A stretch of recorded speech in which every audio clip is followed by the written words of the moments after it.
Have you ever canoed down a babbling brook? No, but I have cried at a Taco Bell. Oh, same thing.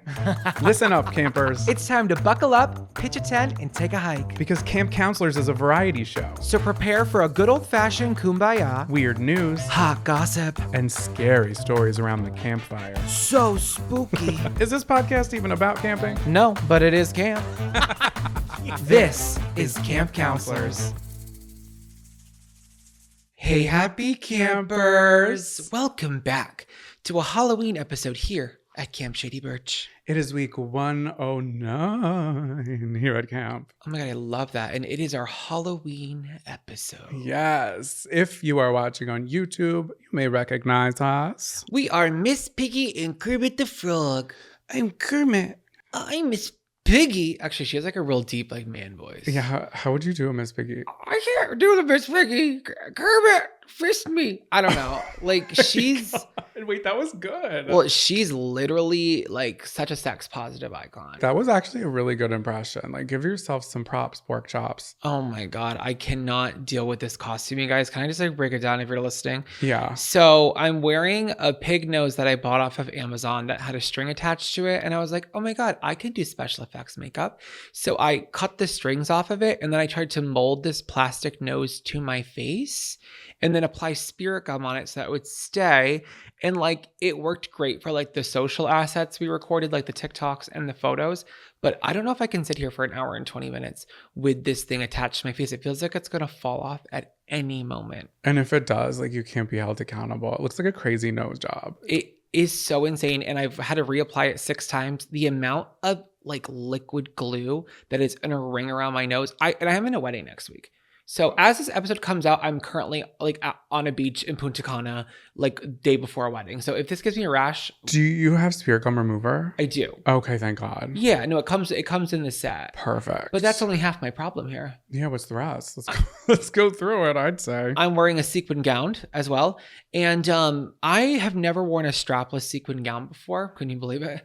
The chafing on the armpit region is unbelievable. I feel like I'm like breaking out in a rash on my armpits. Ladies, how are you doing it? Listen, beauty is pain, and I am a testament to that today. It looks good. You look like an Ann Taylor model. Oh my god. Wait, that sounded snarky. That wasn't supposed to be snarky. I'm just saying it's a gorgeous dress. It's a gorgeous dress. You said what you said, and it came out because that was your truth. Was it rude? Own it. Own it, Rena. Own it. So let's talk about the gloves. You look comfortable. I'm kind of comfortable. Let me walk you through. Really cute. Thank you. It is homemade. I feel like I look like Kermit. Well, first off, let me try an impression. He kind of sounds like Ray Romano. Please don't make me laugh. I'm literally, the nose is gonna fall off. Oh my god, why did you look gurgle? Kermit the Frog here. That's not bad either. Oh my god, I killed that. Yeah, I do. I look like Kermit if Jim Henson did drugs off a spoon. I love the creativity of wearing like a newsy hat with ping pong balls. And I have to give it to you because I was going to do a headband. So I have a green screen suit on fully. What I didn't think about, basically, if I don't have pants on, I have underwear under this and you can see everything. You can see the family jewels, all of it. So I had to put shorts on for this. When we did the video and the photos, I'm good. But sitting down, everyone's going to get a little extra treat. No trick here. Yeah, Jonathan, you are well endowed and that's not hiding anything. So oh my God. You had to wear shorts, but it's okay. I had to wear shorts, but I have a newsy hat on that is adorned with 2 little ping pong balls that I drew Kermit's eyes on. And then I glued them. And this green screen does go around my entire head. It has a little hole for my face, but it's I'm definitely aware of everywhere it's touching me, especially under the chin. It's pulling really tight, and I don't have access to my fingers. If I want to unlock my phone, I will have to get out of the suit, which we've been in garb for like a little over an hour now. Yeah, but you know what though? Halloween is such a special time of year. I dress up all year long. I'm constantly doing characters on Instagram and TikTok, but I think this is like the time where I love to see how people step up and show out. I'm a huge fan of homemade. I'm a huge fan of anything Halloween. I will go and say on record that these might be some of our best costumes we've ever done. These are so fun. I agree, but we have done some fun ones over the years. Yeah, maybe I'll post them on Instagram. I don't know. Maybe we'll do a little photo dump of our Halloween costumes of yesteryear on Patreon. Yeah, that could be kind of fun. So it is year 3 here at Camp Shady Birch with our Halloween. It's kind of crazy that it's year 3 now. It's insane. I feel like we have a lot of bitching that we end up doing on these episodes. We do. But we're going to shine a little light. We're going to shine a little light on some of the things that we love that we think during the holiday season deserve better. Yeah, they don't get respect. Who are the queens of Halloween that just simply deserve better? A proper example of someone who deserved better would be Carrie. Stephen King's Carrie. Everybody knows the story with the, oh my God, What? pig blood. Don't bring that up in this house. Sorry. But Carrie definitely deserved better. But I feel like in that situation, she did get her just desserts. Yeah, she doesn't need our podcast to give her flowers. Right. But that's the kind of vibe that, we're going for. Oh, I like that. Okay. So something that I think deserves better this holiday season, scarecrows. Ooh, do tell. I feel like people aren't talking about scarecrows. Where is the scarecrow representation? I'll see maybe like one spooky scarecrow in your sister's neighborhood 358 miles away. And I was like, oh, a cute scarecrow. And you and your sister are like, that is so heinous and disgusting. That's what everybody thinks. Like nobody is putting up a scarecrow anymore. Yeah, I have to say, I'm not a huge fan of scarecrows. I think they are spooky. I don't like their origins. They're just barnyard bullies. You know what I mean? And coming from a bitch who's from the barnyard here, I am not a fan. And I also don't like their aesthetic. I think they have a place in society, but not in my yard. Okay, but what about like in Hollywood? Like there are no movies about scarecrows. There was one horror movie that was absolutely horrible years ago. And I don't want to talk about Wicked. I don't want to see them in Wicked. I don't want to see them in Wizard of Oz. I want a central character that is a cute little scarecrow. Okay. And the trials and tribulations that he faces. Uh-huh. Also, let me take your thought about being a barnyard bully and flip it on its head, because it could also be a symbol of a plentiful harvest. That's true. I think the scarecrow kind of transcends fall the whole season. It's an autumn icon. Autumn icon. It truly is. You know what I mean? I just think like we need to kind of step away from the juvenile of it all. Okay. Like we have to give it the skeleton treatment. The skeleton has moved on to do bigger and better things. We're doing giant skeleton sculptures. We're putting them on stripper poles in backyards. Like we've talked about this on the show. The scarecrow is always kind of a little too jolly. Where is Scare Mother? Where is Scare Baby? Let's create a family around it. Like I think it just needs a rebrand. I'm not counting her out, but right now I need her to step it up because I haven't seen anything new from Scarecrow since the 40s. Which, circles us back to who's to blame, because they can't move on their own unless it's midnight on the All Hallows Eve. So who do we blame?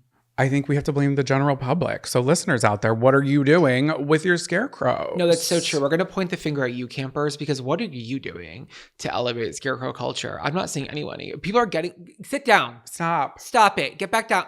People are leaving the podcast. Oh my God, we're hitting a nerve. Sit back down on the hay bale. Also, if you don't have a hay bale, great idea. Use insulation, fiberglass. Just stuff them all over. Oh my God. And upcycling denim. My favorite scarecrow I ever had growing up was an asbestos-based scarecrow. It was white. It was just like a big winter wonderland scarecrow. That one transcended seasons as well. Disease to family, for sure. Okay. I like that. I like that idea. So scarecrows, I want to see more of you. We miss you. We love you. You know what's been also on my mind lately? Please do tell. Bobbing for apples. Oh God. A trick and treat of yesteryear that is no longer. You know why? I believe it was COVID. Mm-hmm. COVID was the nail in the coffin for apple bobbing culture. People don't bob anymore. People aren't bobbing. I've only bobbed once in my life. It was awful. On an apple or something else? Well, then you know the answer to that question, sir. No, I don't. I bobbed at a youth group. That sounded crazy, but it was. That sounded so crazy, but it was. It was a church youth group. I was bobbing over there, bobbing for apples. And let me tell you, it's very difficult, but does it make you laugh? Oh my God, the crowd will be roaring. They were roaring. They were roaring when I was bobbing for those apples. I just think it is timeless, but somehow it's gone the way of the dinosaur.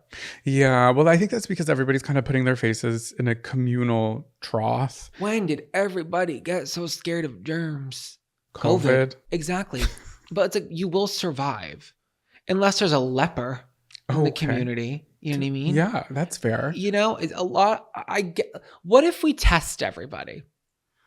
We give everybody a blood test, a spit swab, anal swab if you're lucky, and we make sure everyone's tested before they come to the Harvest Jamboree.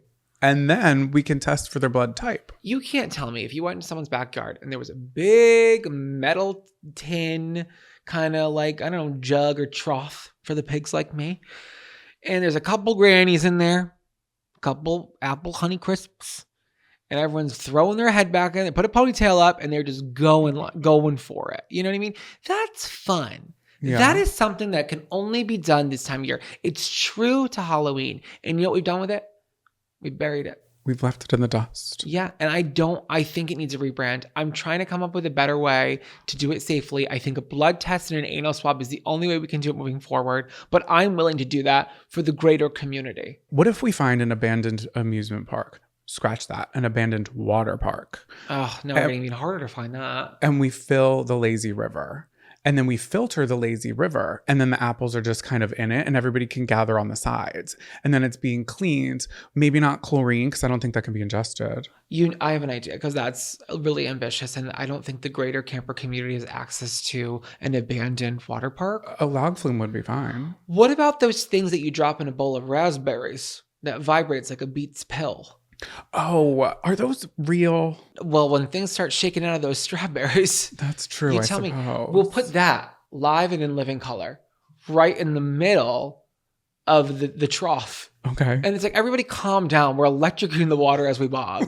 Threw a little toaster in there too. So I'm gonna die. If you make me laugh too hard, I feel the seams of the nose falling. And what's beneath this looks like I did 8 lines of blow. It's just white chalk all over my face. It is spooky. Okay, you guys heard it here first. This is not a funny episode. We're going to keep it very serious. Stop laughing. This looks like loose skin. I look spooky. You'll do anything to flash your crotch to the camera. Ooh, my nunu nana. Oh my God, what else do you think needs a rebrand? Who else deserves better?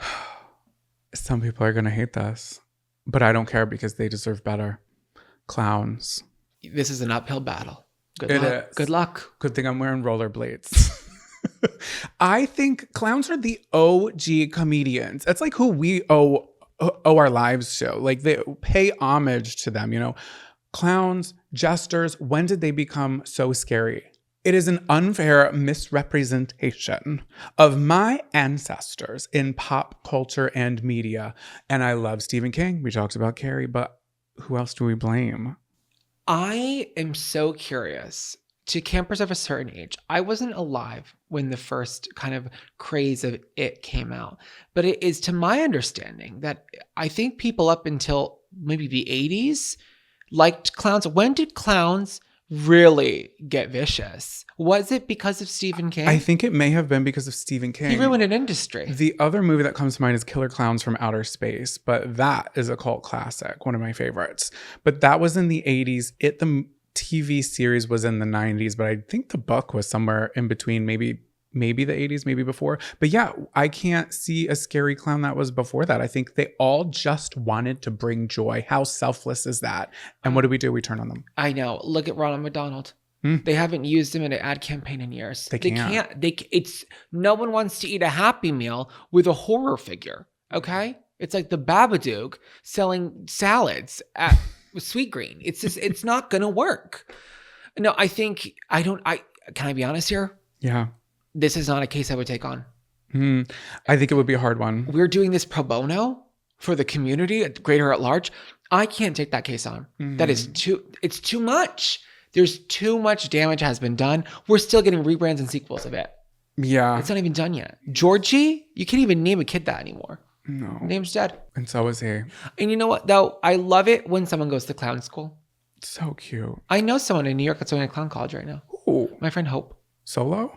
I have a friend named Hope. You don't know everyone I know. Okay. She's currently actively in clown college. Well, I hope she's doing well. I know. I actually think I would excel in clown college. You absolutely would. What would your clown name be? Think about it. Because they make you come up with a clown name. It's already taken by a clown in Salt Lake City. Oh. God.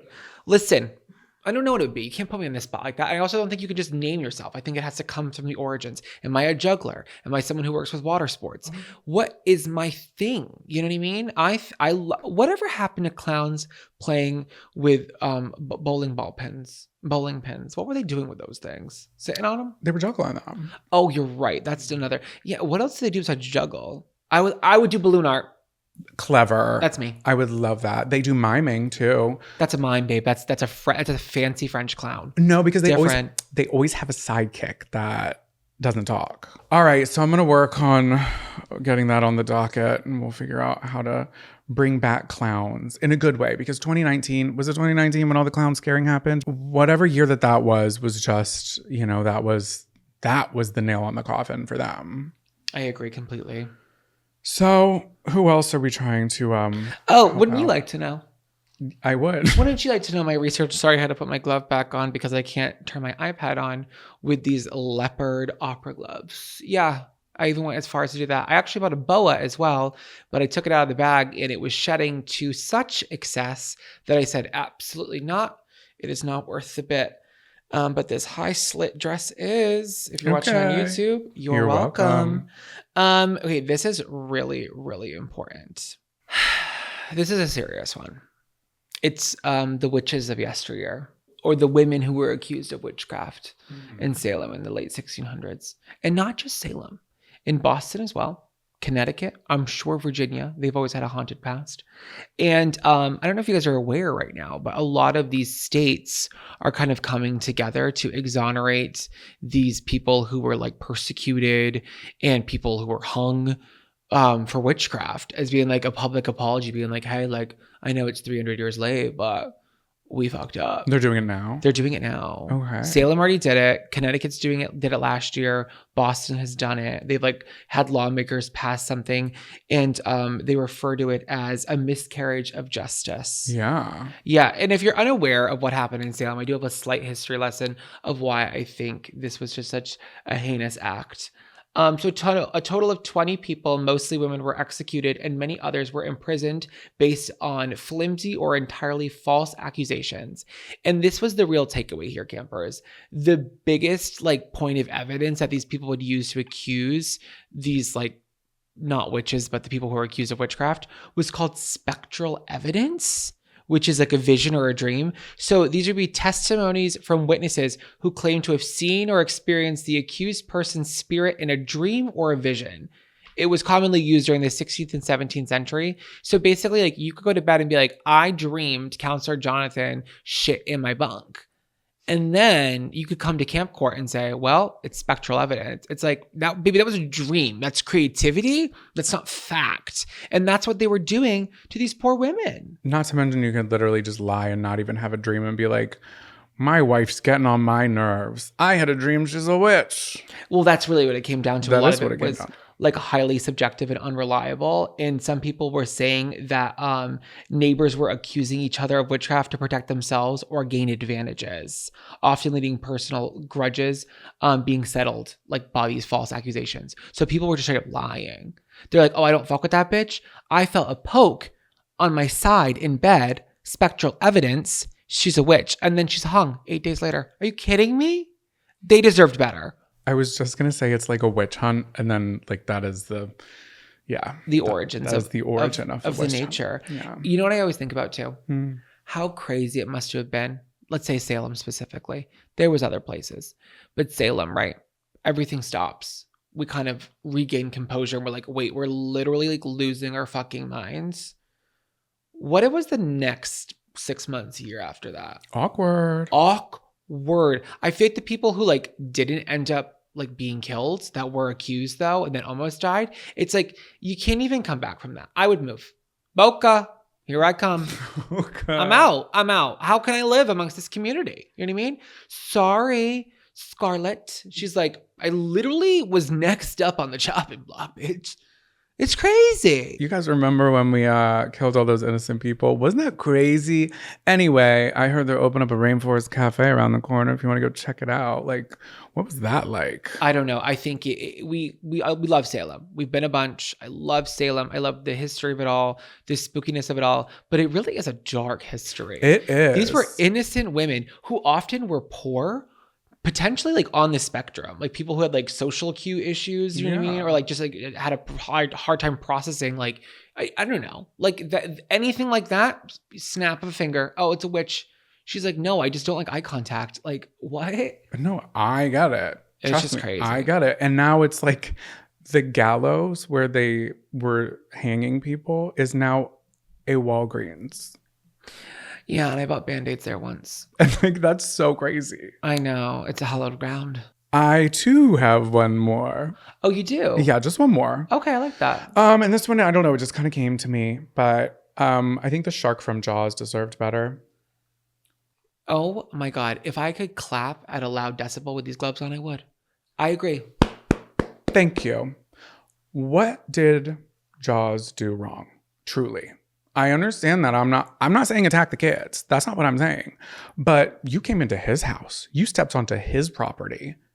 And he couldn't do the same even if he tried, but he doesn't. Maybe he could, and he's just not, walking up on land because he's trying to respect the boundary of which people in Martha's Vineyard, it was Martha's Vineyard, yeah, were not. And then that was a witch hunt. They were out hunting to kill him for what? Because he's just like, he's snacking on people. You see food, you're hungry. What are you going to do? Are you going to eat? Yeah, this is a classic tale of staying in your lane. You know what I mean? He said, I have a lane. I can only swim. You shouldn't be out here in your goddamn fishing boats, fishing up in my meal plate, okay? That you're eating my food. So now you're my food, bitch. Okay? You see how that works? That's a cycle of life.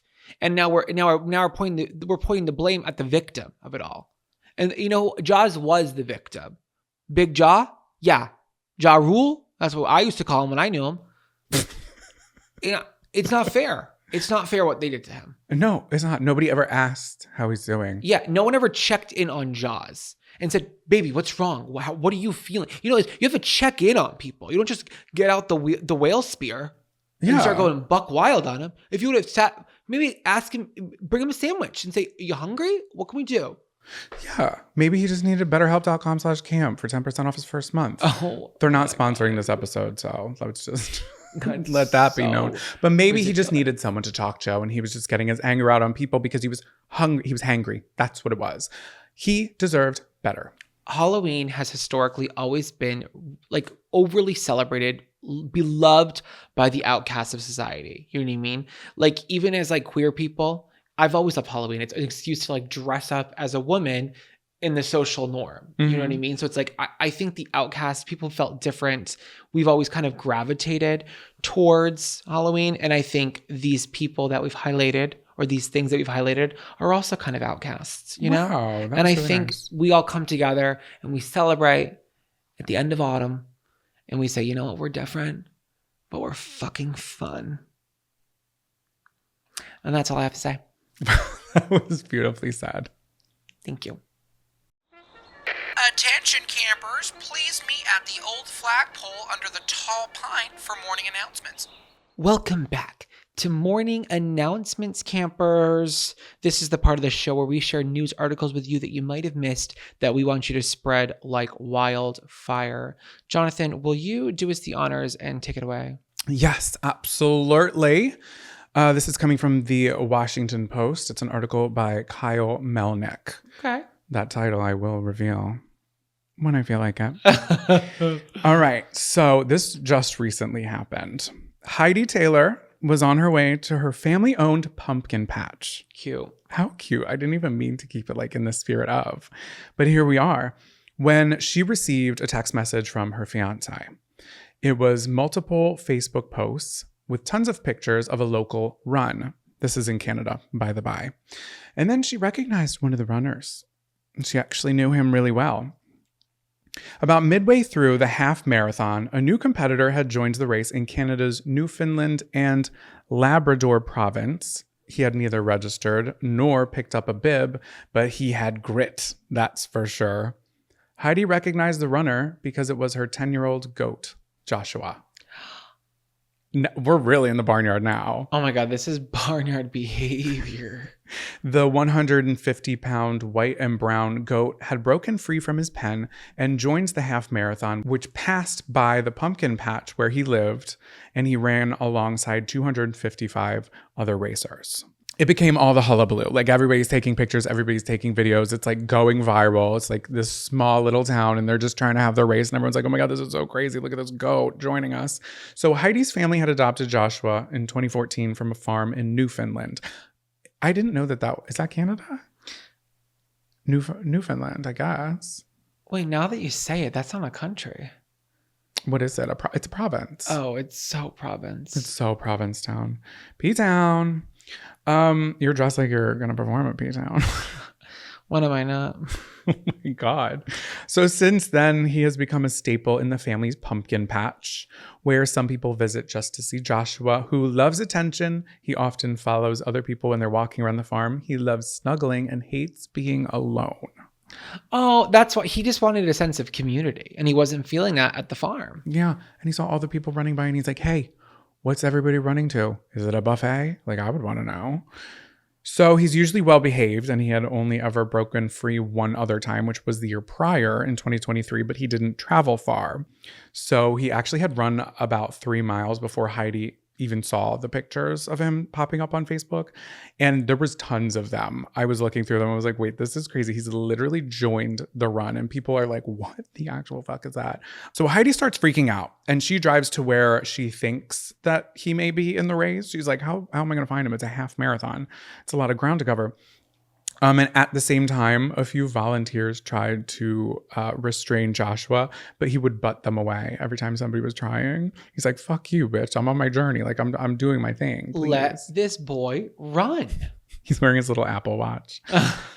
So Heidi tracked him down and drove to a spot about 800 feet from the finish line where he was trotting. So Joshua the goat did end up crossing the finish line, and he was awarded a participation medal. Oh my God, is it hanging in the barn? No, he had it on his neck. He was wearing it around town, literally. He ended up going to like a puck drop at a hockey game. He met with the mayor in town hall. Celebrity. He is a local celeb. And this was on a Sunday, and the following Monday, the very next day, was when the season was going to open for this farm. So it's like kind of great. I'm like, Heidi, did you let him loose because you knew this was going to be great marketing? Heidi had no idea that this goat would run that long.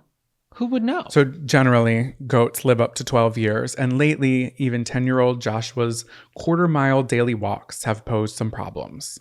Joshua strained his front leg September 21st and had to take medicine to reduce the inflammation, but neither Joshua's injury nor his pen prevented him from joining the town's inaugural marathon. So the mayor, Darren Bent, said Joshua was, quote, relatively well known in town before the race, but now he's hit a new height of fame.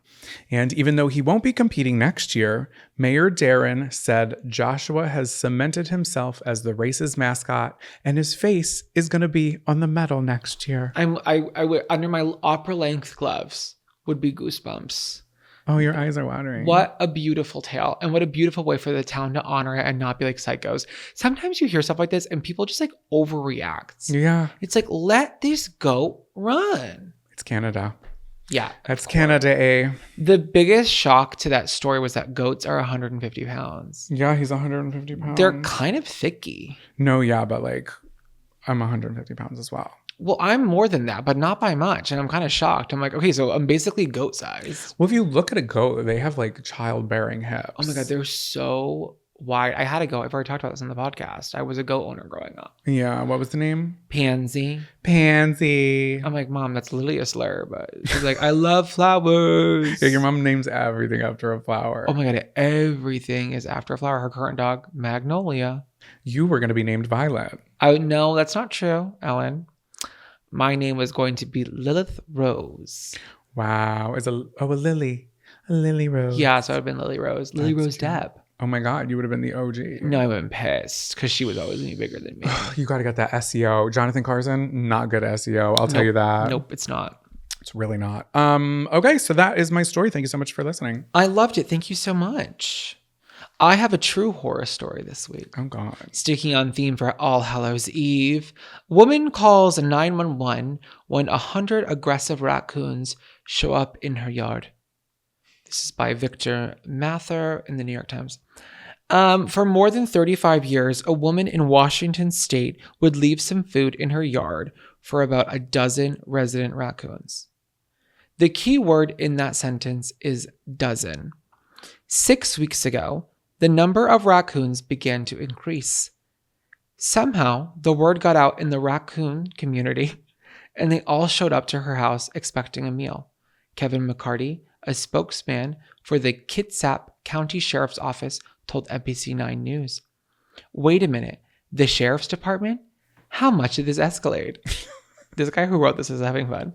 Oh, I thought you wrote that. No, he wrote that. That sounds like you. A lot.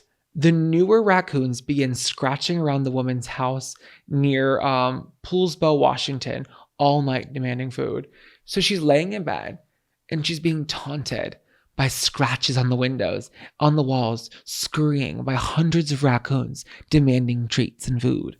Why doesn't she just put a ring of salt around her house like they did in Hocus Pocus? Because they're not spiritual beings. These are just animals. They would say, okay, bye. I'm over it. Well, what could we put up? Barbed wire?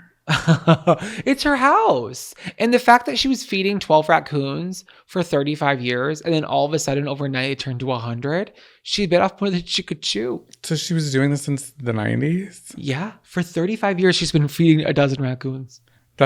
Is it the same dozen? They don't live that long. Well, they don't live that long, but they live long enough to let their kids know, come through. You know what I mean? But how did it go from 12 to 100 in one night? A chain email.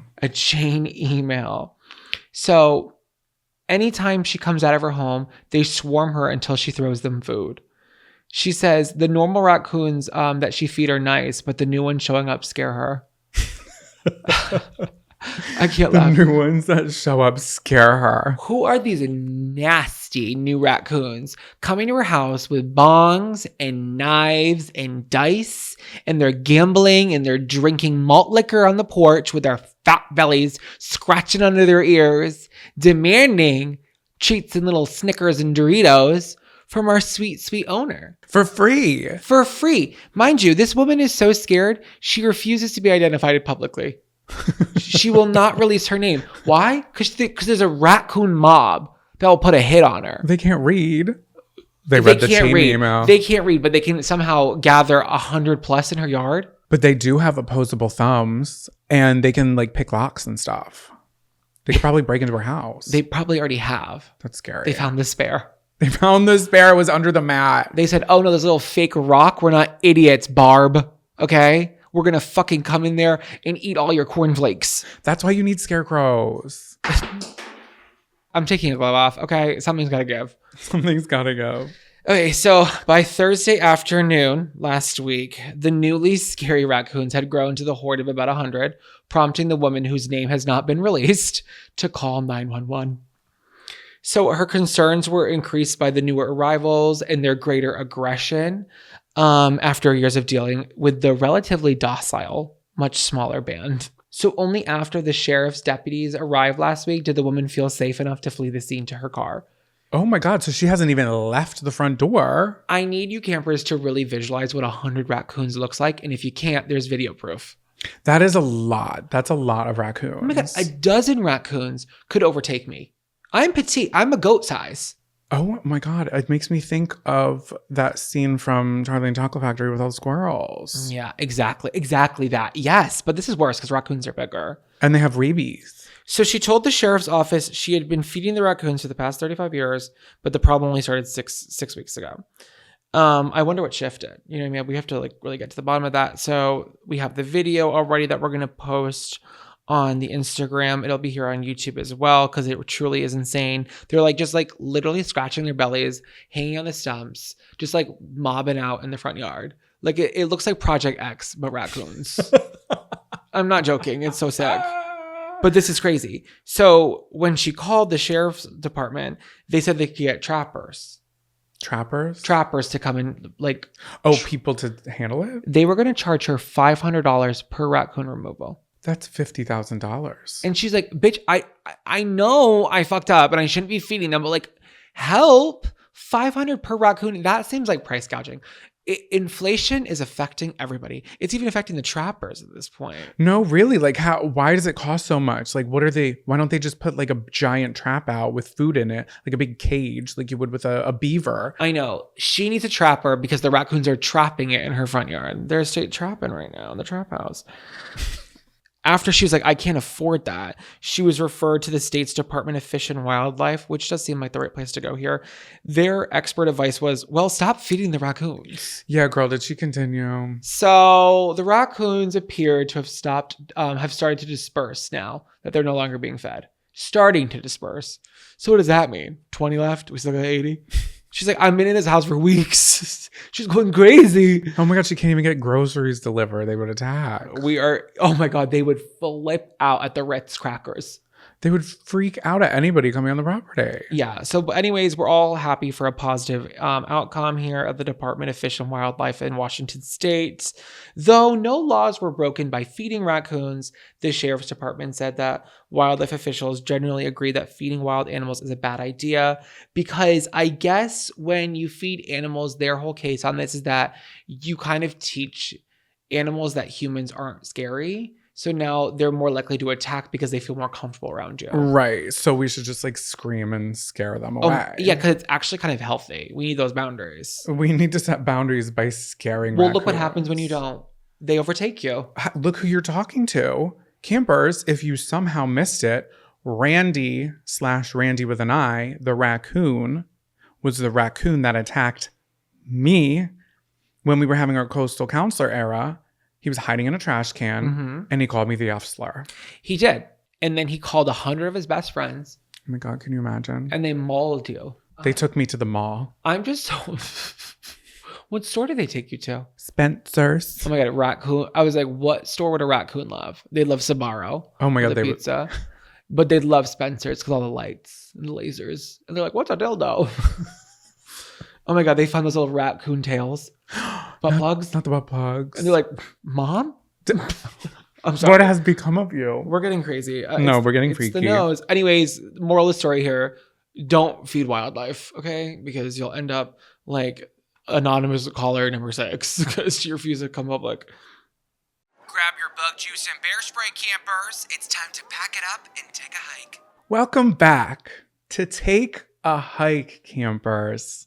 This is the part of the show where we bitch a little, just a little bit, and we tell something to take a hike. Right now, I'm going to tell these hands to take a hike. I can't even take these gloves off, like if I wanted to. The thumb is so tiny. You see how tiny it is? It's like digging into the crotch of my fingers. It's fusing to your skin. Oh my God. Carly Beth.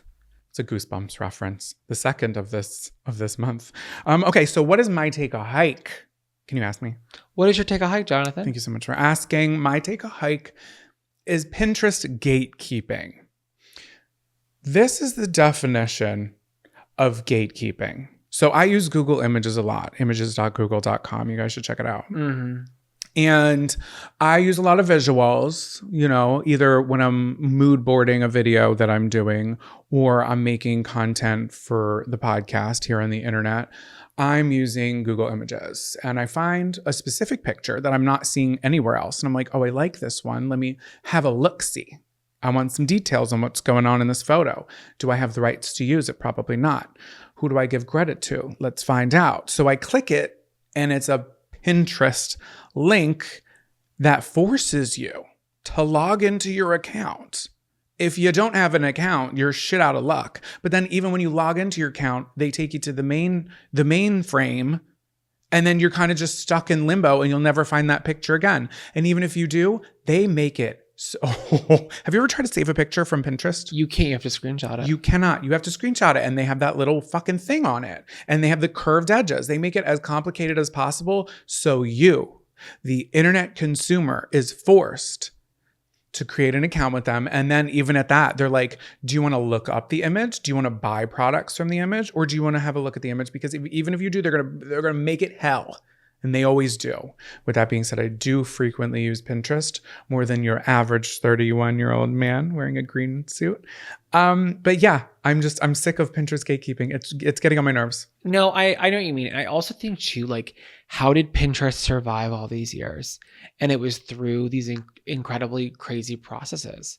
Like, it was their business model. They're like, hey, we're going to protect all of our content and make it impossible to screenshot and share without having access to our accounts. You know what I mean? Like, you have to have a Pinterest account. And I think that's why Pinterest is still around, because it's kind of outdated. Like, it has like its moments, but it's not like a daily use for me. Like, okay, I'm looking for a recipe. I'm on Pinterest. I'm doing a mood board. I'm on Pinterest. It's like, but it's not like a social media that I just scroll. But some people might. I don't know. And I think if you probably do scroll Pinterest, like religiously, I'm sure your house is beautiful, because the most beautiful things are on Pinterest.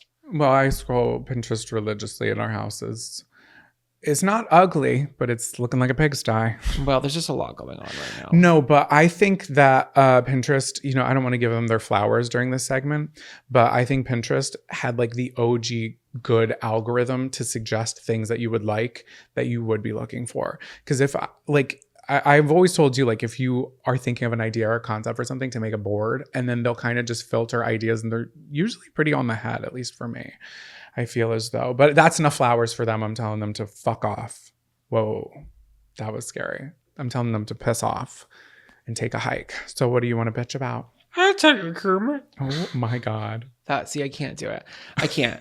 And I am the perfect example of my take a hike this week. There is so much discourse the holiday season, especially with Halloween coming up. Do I do a hot costume? Do I do a quirky costume? It feels, and look at me, I'm right in the middle. I'm hot and I'm funny. So it's like, it just feels like it's two opposite ends of the spectrum yelling at each other like, oh, it's so tasteless to be slutty. And then the slutty people are like, oh, I'm sorry, pick me. You want to be so funny? That's why you just like an old lady, because you want people to think you're funny.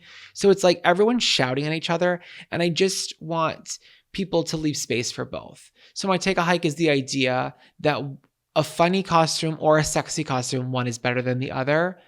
Neither of them, they're all fun. You know what I mean? Let people have fun however they want to have fun this Halloween. So you're saying you're on the spectrum? Right in the middle, it appears to be. Yeah, I found a Reddit post that I think kind of sums this up. It was on this like unpopular opinions Reddit. And this girl wrote in, it's that time of year again. Halloween is coming up. Most women use this as an excuse to wear as few clothes as possible, which is fine if that's what you're into. It's pretty easy if this is your route. Just take the normal costume and cut the fabric by half, and it's insanely interesting. Not my thing, but not my personality. Plus, it's cold in Chicago on Halloween. I always have issues coming up with witty yet still feminine Halloween costumes. Then she goes on looking for advice. Stop this narrative. It's like slut shaming. It's weird. It's like, okay, like I don't feel comfortable in like a slutty guy costume. If I was 150-pound go with washboard abs, I would be a crotchless nun. Okay, I would. I think it's great. I think, you know what? If you want to be like skanky and like fun and like sexually liberated on Halloween, do it. But like, we need to stop making fun of people that want to do that. Like, it's their body. It's their choice. It's their right. Why do I care? It's just jealousy to me. Is this not America? We have enough rights being taken away from people. Like, just let people dress like a slut. Be a slut. Do what you want. Yeah, and if you're not, and if you don't, then be fine with what you're doing. Like, it's all supposed to be so fun. If we can't have fun in costumes at Halloween, then what are we doing here? Like, this is as silly as it gets, and we're still picking each other apart. So if you dress up as a big blob or you dress up in literally nothing, you know what I mean? That's your prerogative. I support it all. I wonder what her advice was, because I feel like she just had to get that out. And then she was like, anyway, do you think I should be A or B? You know, because you didn't have to say that. Also, I thought you were going to say she was from like, I don't know, like. A lot of people were saying like, they're like, oh, like, what are you trying to get at here? Like, just say that you're looking for a funny costume. Like, there's no need to like ask for ideas, but then put all that in. You know what I mean? It just comes from a place of, I think it's weird energy. And obviously, like, if it's a family-friendly party, we don't need to be the sexy nurse, okay? There's time and place. But if we're all adults here, then let's all act like it, okay? You can be funny. You can be hot. You can be both. You can be none. But stop being mean to everybody about their choice. So I just want that energy coming into this big holiday weekend, leave that at the door because you're going to have a lot better life. You're going to have so much more fun not caring what other people think and stop shitting on everyone else. Amen. Do you think the new counselor likes the top bunk or the bottom bunk? Over. Either way, I'm giving them my boondoggle keychain. Over. Welcome back to Camper Crush of the Week, campers. Oh. Are you crushing on these big old knockers from Miss Piggy? Whoa. Or that big old schlong from Kermit? Yo. Either way, you're in the right place. This is the part of the show where we share what we're loving, what we're snogging, what we're kissing, what we're smooching, what we're celebrating here. Because it's a positive and uplifting show. And you should be sharing this with your friends. Because everyone's depressed right now, apparently. So let's get everyone happy and listen to the show. God damn it. What I love this energy you're emulating with this. Maybe you should wear that for the rest of the day. I have a meeting in an hour. And I have to get all this spirit gum off my nose. But we'll handle that later. Johnny boy, Kermit boy. What you loving, what you kissing? So your last Take a Hike kind of segues into my crush. Perfect. My crush is a costume that I saw. Do tell. So there was a man walking around. This was like 2 weeks ago, maybe. There was a man walking around and a woman was following him with a pool noodle. Mm-hmm. And she was hitting him with the pool noodle. He was dressed like a piñata.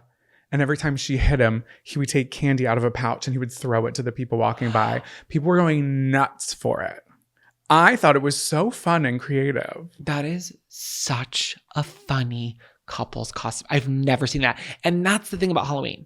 You can really step out and do something you've never seen before. Have fun with it. I love that. Oh my God, that's so fun. It doesn't have to be all spooky and scary. No, absolutely. I don't think it really is anymore. Yeah, but it's like the time when you see the businessmen in an office take their head out of their assholes and do something fun for once. It's like the one holiday that you get to just like let your freak flag, almost a slur, your freak flag fly and just kind of like do whatever you want.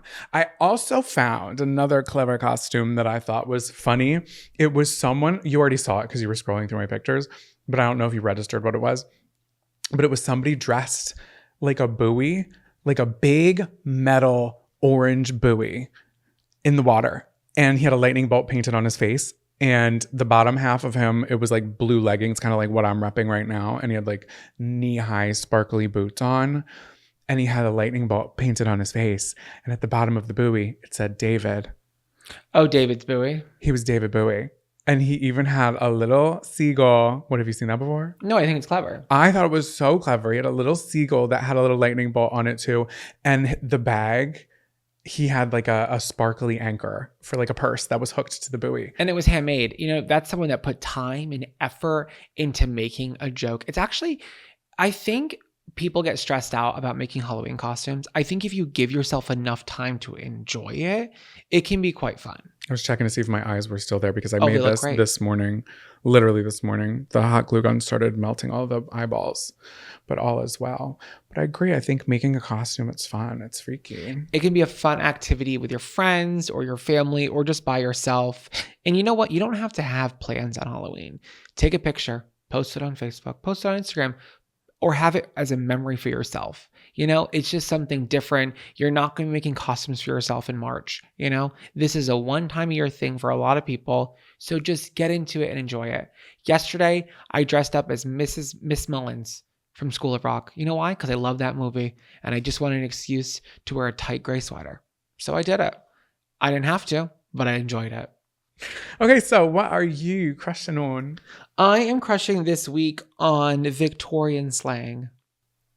Okay. I saw on Instagram like a swiping thing, A carousel. a carousel, and it was like fun Victorian slang, and I was like, oh, this is rich. I was roaring.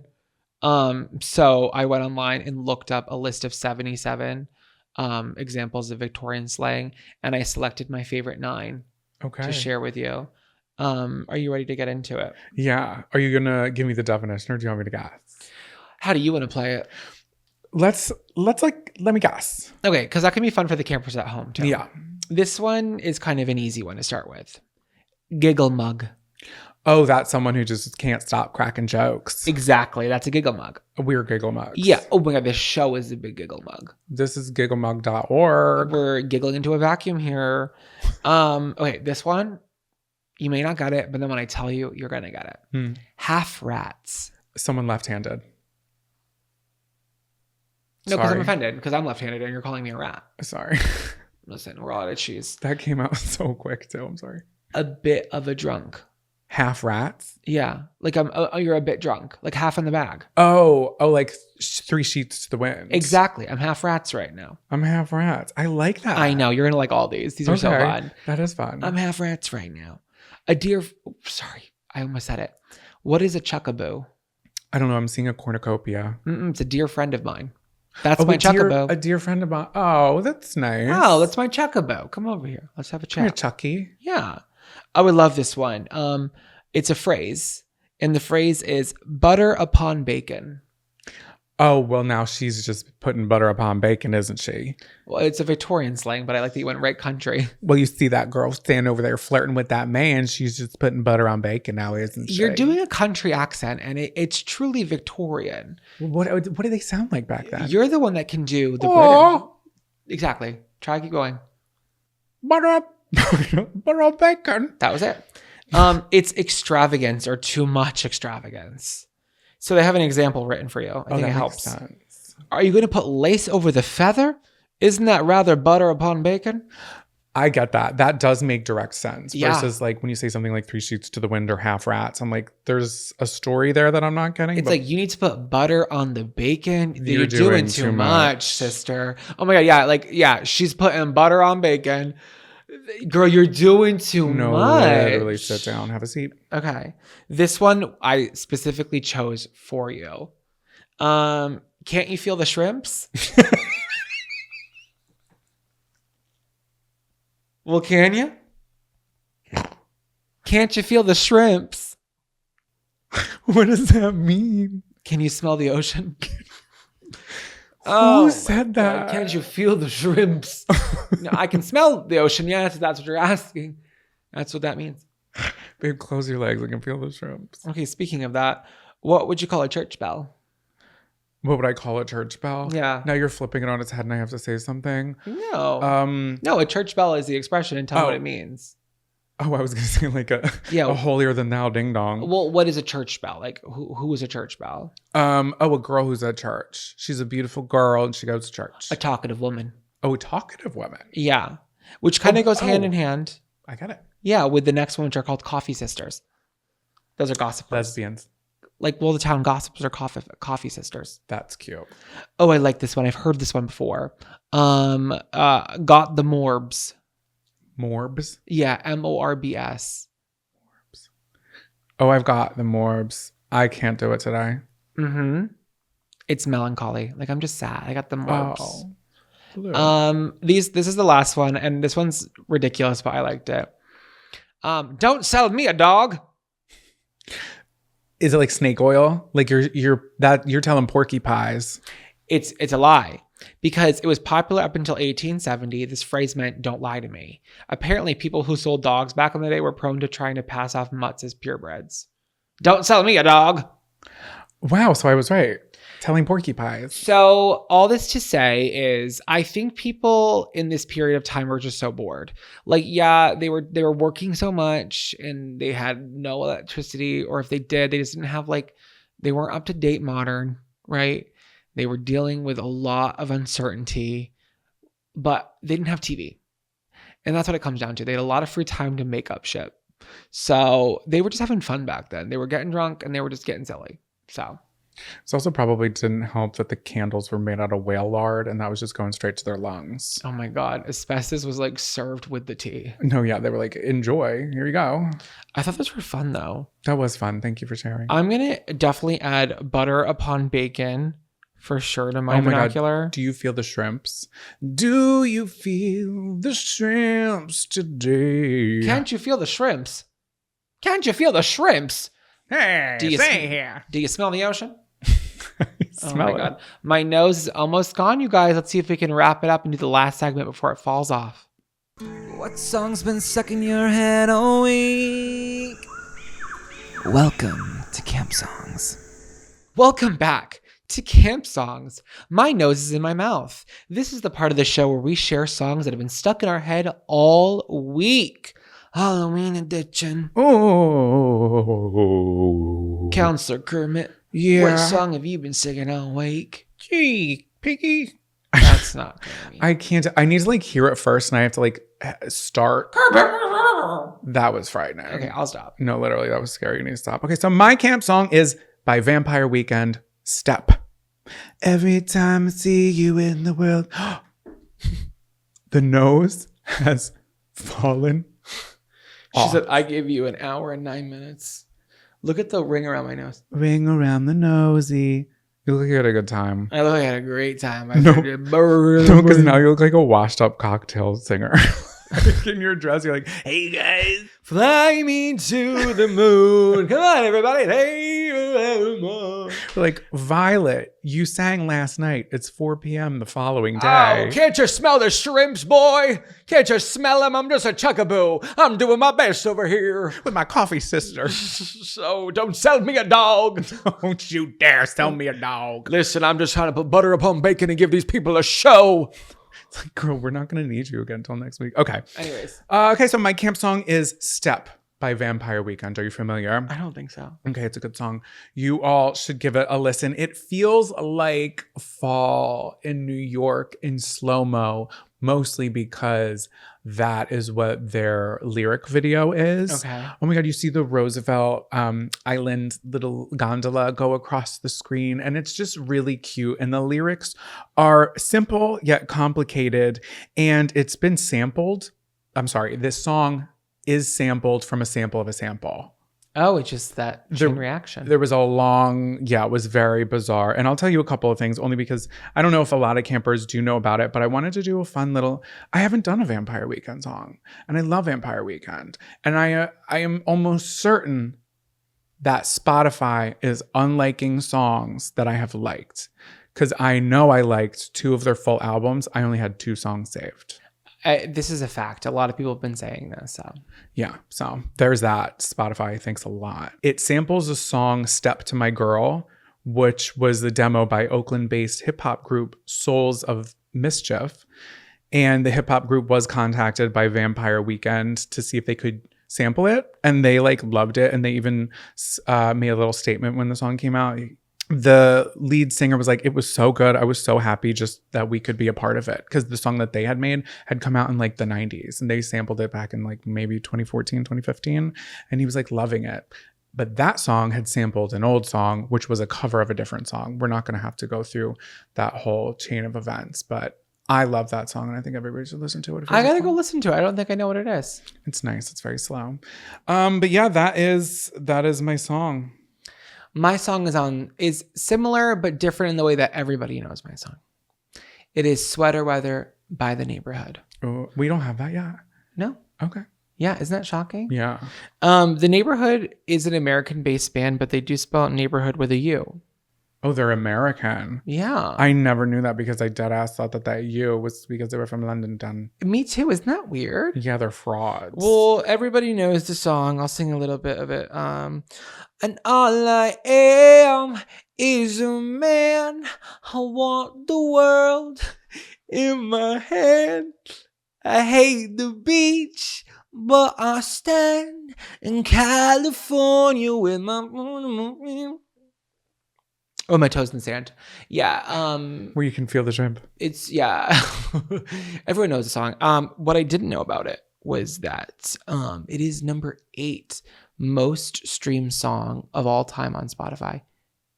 Oh, number 9. I'm sorry, number 9. Oh. Of all time. That's incredible and shocking. Could not name another song by The Weeknd. The Neighborhood. Well, it's funny because The Weeknd is number 1 with Blinding Lights. Oh. Yeah. And then number 8 was I Need You to Stay with Kid Laroi and Justin Bieber. Oh. And then rounding out at number 10 was Believer by Imagine Dragons. Believer. Oh. Believer. Imagine Dragons is like Well, it's not their turn. It's the neighborhood's turn. I love this song. It came out the winter of my senior year. And it just was everywhere and you couldn't get away from it. And no one wanted to get away from it, you know, because it feels like smoking your first cigarette. It feels like the rush of being young to me. It brings back a lot of really like positive memories. I'm not sad, but it makes me feel like a sad sense of nostalgia. For just a simpler time. Yeah. But I rewatched the video today. The video isn't anything special in my opinion. It's just black and white shots. But the song still hits. Almost 1 billion streams on views on YouTube too. Like it's a massive hit. They crushed it. I love it. It does feel folly. It's sweater weather, babe. Sweater weather. Well, if you want to hear any of those songs and any song we've ever mentioned before, you can listen to it for free on Spotify if they didn't delete it, or for free on YouTube. And that's going to be linked below. Also, if you're feeling spooky, maybe you're new here and you haven't listened to any of our backlog, we did have Kimberly J. Brown on from Halloween Town. Yep. She was our guest, our very first guest on episode 87. Yeah, I think that would be a great time to listen to it now. Yeah. Yeah, for sure. She was just like a joy. So Sweetie. great. Thank you so much for listening and indulging us with these costumes. We will see you next week. I have to just like go put a flamethrower to my face to get all this glue off. I'm not sure. Also, Jonathan made deviled eggs. Not deviled eggs. He made hard-boiled eggs, but I can make deviled eggs. You little cheeky devil. Yeah, and if you haven't yet, please rate and review our show 5 stars. Share it with a camper who's also like you, like a freaking wackadoo. Yeah, and if you saw our Nunu Nanas peek out, if you're watching on YouTube, don't leave a timestamp below. Wink. Oh my God, this has been a Nunu Nana episode. I'm Nunu. I'm Nana. And with that being said, Lights out, campers.